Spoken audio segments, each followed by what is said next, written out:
গতকাল আমি 200 পনির কিনে নিয়ে এসেছিলাম। আমি ভাবলাম 100 পনির রেখে দিই, কালকে আবার রান্না করব, 100 পনির দিয়ে একটা তরকারি হয়ে যাবে। গতকাল আমি আলু পটল দিয়ে ওই 100 পনির রান্না করলাম। আলু আর পটলটা একটু বেশি করে দিয়ে দিলাম, তার সাথে ডাল আছে, মাছ আছে, খাওয়া হয়ে যাবে। আজকে আবার আলু ফুলকপি দিয়ে সেই পনিরটা রান্না করলাম, আমার একটা তরকারি হয়ে গেল।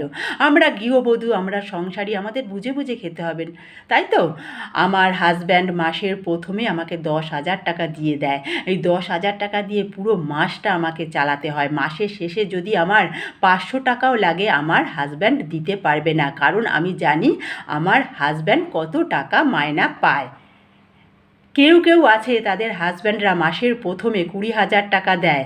সেই 20,000 টাকা দিয়ে তারা পুরো মাসটা চালিয়েও মাসের শেষে তাদের টাকার প্রয়োজন হলে তারা তাদের হাজব্যান্ডের কাছে আবার চায়। হাজব্যান্ডরা 1,000 টাকা 2,000 টাকা যা লাগবে দিয়ে দেয়। তারা জানে তাদের হাজব্যান্ডের ক্ষমতা আছে, তাই তারা চায়, আবার পেয়েও যায়। যার যেরকম আয় সে সেরকম খরচা করে। তা বলে কি কেউ কম খেয়ে থাকে? না, কেউ কম খেয়ে থাকে না।